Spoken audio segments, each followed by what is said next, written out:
Party बड़ी नहीं होती, जनता बड़ी होती है।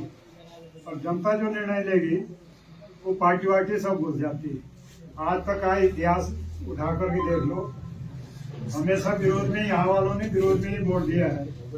एमपी का चुनाव हो चाहे एमएलए का चुनाव हो, कौन से पार्टी कैंडिडेट को वोट मिला है और कौन सा जीता।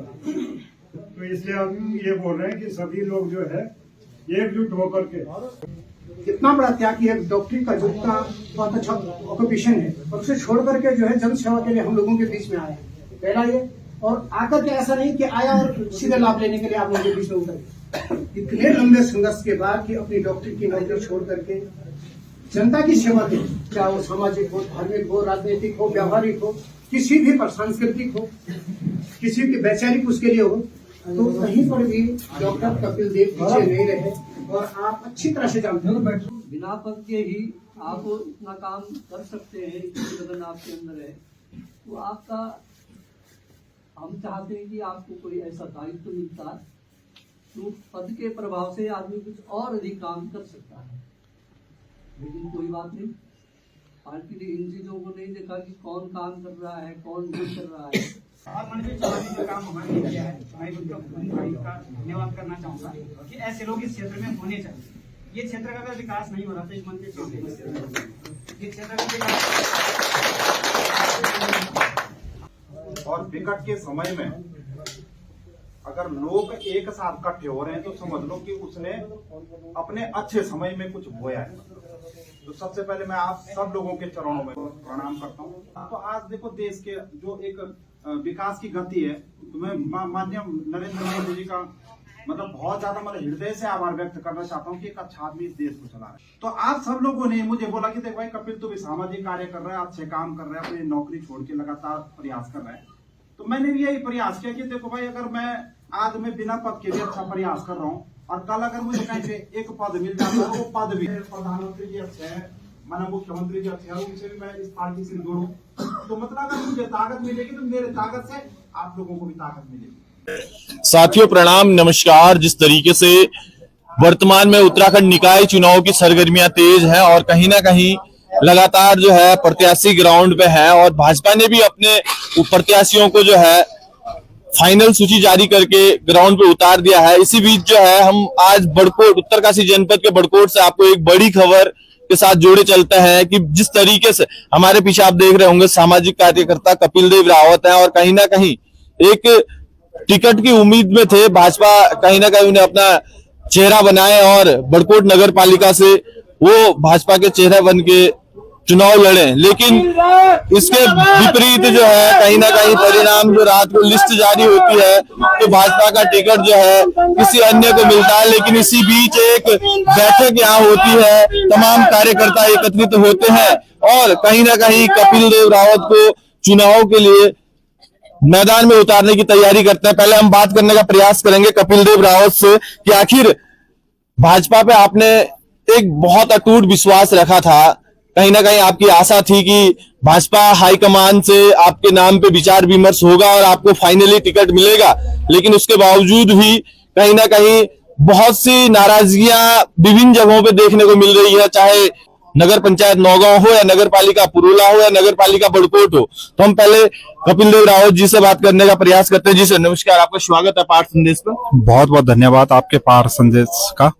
सर यदि बात करें, कहीं ना कहीं आप एक प्रबल दावेदार भाजपा के माने जा रहे थे और वर्तमान में जो देर शाम को एक सूची जारी होती है उसमें टिकट कहीं और भाजपा के द्वारा दे दिया जाता है, उसके बाद एक मीटिंग होती है, क्षेत्र के आपके नगर पालिका बड़कोट के लोग एकत्रित होते हैं और क्या कुछ निष्कर्ष निकल रहा है, क्या कहना चाहोगे? देखो, मैं सबसे पहले तो संगठन का और पूरे आरएसएस संगठन का, माननीय मुख्यमंत्री जी का, हमारे जो प्रदेश अध्यक्ष हैं कोठारी जी का और पूर्व विधायक हमारे लोकप्रिय विधायक श्री केदार सिंह रावत जी का, मेरे गुरुजी श्री प्रीतम पंवार जी का और श्रीमती कृष्णा राणा जी का श्रीमती जसोदा राणा जी का और हमारे चाचा जी श्री अजय रावत जी का, आप सब लोगों का मैं हृदय से आभार व्यक्त करना चाहता हूं कि देखो हम सब लोगों ने जो ये टिकट की लड़ाई है मिलकर लड़ी है। और आज जो मैं बताना चाहता हूं कि यहाँ से जो मेरी पूरी एक जो जांच जो मतलब यहाँ से मेरा सर्वे हुआ था, वो मेरा सर्वे यहाँ से पहले नंबर पे हुआ था। और माननीय मुख्यमंत्री जी का मैं धन्यवाद करना चाहता हूं कि उन्होंने रात को मेरा नाम सबसे पहले नंबर पर फाइनल किया था।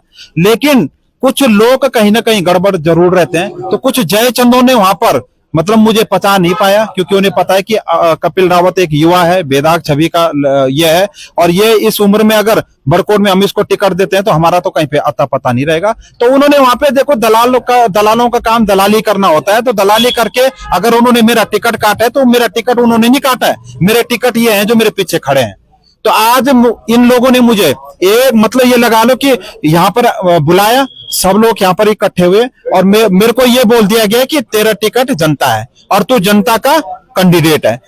यदि बात करें कपिल देव जी, लगातार आप पिछले लंबे समय से पार्टी प्लेटफॉर्म में सक्रिय थे और इस तरीके का कहीं ना कहीं नाराजगी आपके बड़कोट में ही नहीं, अन्य नगर पालिका निकाय क्षेत्रों में भी नाराजगी दिख रही है। लेकिन यदि बात करें बड़कोट के विकास को लेके या बड़कोट के विकास के रोड मैप को आपने कैसे संजोया है और किस तरीके से आप जो है इस चुनाव में फतेह हासिल करेंगे? बहुत से दिग्गज और भी प्रत्याशी है, किस तरीके से मतलब आप देख रहे हो इस चुनाव को? देखो, मैं अगर जनता के बीच में आ रहा हूं, क्योंकि मैं कोई नया कैंडिडेट नहीं हूं, मैं 14 सालों से लगातार समाज हित में कार्य कर रहा हूं और मेरे जो सामाजिक कार्य हैं वो किसी से छिपे हुए नहीं है। अभी संघर्ष की बात चिट्ठी पत्री के साथ अभी कुछ दिन पहले मेरे बुक का विमोचन भी हुआ, वो आप सब लोगों के सामने है। देखो, मैं मुंह से कोई कार्य बोलूं तो वो शोभा नहीं देगा, क्योंकि जिस आदमी ने अपना पूरा जीवन समाज सेवा में समर्पित किया है, तो मेरे पास मतलब बोलने के लिए नहीं है, लोग मुझे खुद उस काम को बता रहे हैं। तो यदि बात करें यानी कि यहाँ से दावेदारी जिस तरीके से पेश हो रही है, अभी आपने बात कही कि हम तमाम जो लोग हैं, जितने भी हमारे अपने प्रेमी लोग हैं और दावेदारी अपनी रख रहे हैं, उनसे एक मीटिंग करने वाले हो, क्या उस मीटिंग का ध्येय रहेगा? क्या देखो, ये है कि अभी मेरे साथ आपने देखा कम से कम सैकड़ों जनसंख्या में जो लोग मेरे साथ उमड़े, इससे लग रहा है कि हम एक तरफा यहाँ पे चुनाव जीतने जा रहे हैं। और जो जनता का प्यार, जो जनता का आशीर्वाद है, ये फ्री में नहीं मिलता है। ये मैंने इनको अपने खून और पसीने से इनको 14 साल से कमाया है। और आज मैं ये बोल सकता हूं कि जिनको इन्होंने टिकट दिया है, भारतीय जनता पार्टी को आने वाले 25 तारीख को पता चल जाएगा कि आपने किस आदमी को टिकट दिया है और जिस आदमी को आपको टिकट देना चाहिए था उसके साथ जनता का क्या रुख रहा, ये तो आपको आने वाले 25 तारीख को पता चल जाएगा।